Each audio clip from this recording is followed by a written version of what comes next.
तो electric charge के बारे में पढ़ने से पहले सबसे पहले हम एटम के स्ट्रक्चर को एनालाइज कर लेते हैं। यहाँ हमने पढ़ा हुआ है एक एटम में क्या होता है, बेसिकली एक न्यूक्लियस होता है जिसके अंदर न्यूट्रॉन्स होते हैं, प्रोटॉन्स होते हैं, उसके अराउंड कुछ रिवॉल्व कर रहे होते हैं इलेक्ट्रॉन्स। हमने पढ़ा है कि इलेक्ट्रॉन्स में इलेक्ट्रिक चार्ज होता है, प्रोटॉन्स में भी इलेक्ट्रिक चार्ज होता है, लेकिन जो न्यूट्रॉन्स हैं वो इलेक्ट्रिकली न्यूट्रल होते हैं, यानी उनमें कोई चार्ज नहीं होता।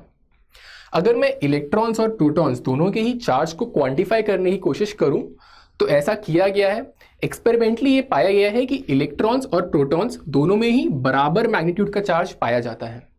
चार्ज को हम टिपिकली Q से डिनोट करते हैं, और अगर मैं इलेक्ट्रॉन्स प्रोटॉन्स दोनों के ही चार्ज को क्वांटिफाई करूं that comes out to be 1.6 × 10⁻⁻19 C यहाँ पे डिनोट करता है कूलम जो कि है चार्ज का SI यूनिट। अब ये कूलम कैसे डिफाइन किया गया है ये हम आगे पढ़ेंगे कूलम्स लॉ में।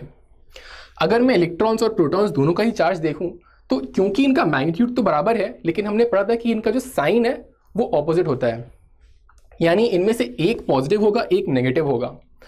हम चाहें तो आर्बिट्रेरीली किसी को भी पॉजिटिव ले सकते हैं और किसी को भी नेगेटिव ले सकते हैं, लेकिन कन्वेंशनली ये डिफाइन किया गया है कि इलेक्ट्रॉन में जो चार्ज है वो नेगेटिव होता है और प्रोटॉन में जो चार्ज है वो पॉजिटिव होता है।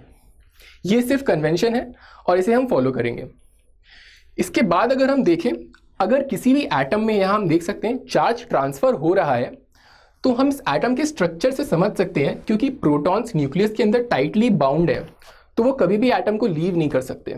यानी अगर एटम में चार्ज आएगा या फॉर दैट मैटर किसी भी पार्टिकल में चार्ज आएगा तो जनरली वो सिर्फ इसलिए आएगा अगर उसका इलेक्ट्रॉन या तो एटम को छोड़ दे अपनी ऑर्बिट से एंड हेंस एटम आयनाइज हो जाए, या एक एडिशनल इलेक्ट्रॉन एटम में ऐड हो जाए।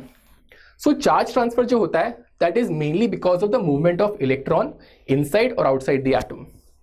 हेंस इस प्रॉपर्टी के कारण चार्ज जो जब भी ट्रांसफर होता है उसको अगर मैं डेल्टा क्यू कहूं that is always an integer multiple of electronic charge. यहां पे n जो है n एक इंटीजर है and E denotes the charge on an electron.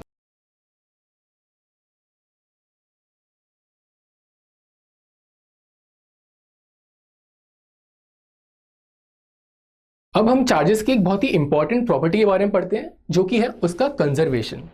हमने इससे पहले पढ़ा था कि किसी भी पार्टिकल का जो मास है वो कंजर्व्ड होता है, सिमिलरली एनर्जी जो है वो भी कंजर्व्ड होती है। उसी तरीके से जो चार्ज होता है फॉर एनी क्लोज सिस्टम वो कंजर्व्ड रहता है, और एज ए स्टेटमेंट इसे कहते हैं कि the charge can neither be created nor destroyed. ये काफ़ी इंट्यूटिव है, क्योंकि हमने पढ़ा था कि चार्ज जो होता है वो हमेशा अगर ट्रांसफर हो रहा है that is always an integer multiple of the electronic charge. यानी कि इलेक्ट्रॉन अगर सिस्टम में आएगा या बाहर जाएगा तो ही उस सिस्टम में कुछ नेट चार्ज क्रिएट होगा। हमने यहाँ क्या कहा है कि जो सिस्टम है हमारा वो क्लोज्ड है, यानी कोई भी इलेक्ट्रॉन ना अंदर आ सकता है ना बाहर जा सकता है। ऐसे केस में net change in the charge of the system will always be zero. Charge की एक और इंपॉर्टेंट प्रॉपर्टी है जो कि है उसका एडिशन, और ये समझने के लिए हम एक एटम का एग्जांपल ले लेते हैं। यहाँ हमें एटम में दिया गया है उसके नंबर ऑफ प्रोटॉन्स और नंबर ऑफ इलेक्ट्रॉन्स, और पूछा गया है कि net charge on the atom क्या होगा।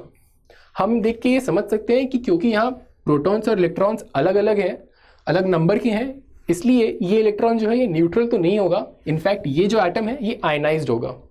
हम ये भी समझ सकते हैं क्योंकि यहाँ इलेक्ट्रॉन्स जो हैं वो ज़्यादा है प्रोटॉन से, यानी इस एटम में हमने कुछ इलेक्ट्रॉन्स एडिशनली बाहर से ऐड किए हैं, यानी ये सिस्टम क्लोज नहीं था और इसमें कुछ नेट एडिशनल इलेक्ट्रॉन्स आ गए हैं।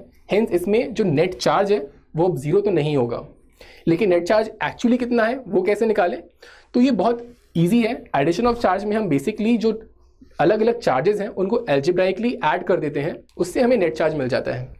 इस सिस्टम के लिए अगर मुझे नेट चार्ज निकालना हो Q net that will be equal to charge due to the protons. तो ये 4 है और इनका मैग्नीट्यूड एक इलेक्ट्रॉनिक चार्ज के बराबर होता है। इनका साइन जो है वो पॉजिटिव होता है। इलेक्ट्रॉन जो है ये 7 है, इनका मैग्नीट्यूड भी ई के बराबर ही होगा, और जो साइन है वो नेगेटिव होगा।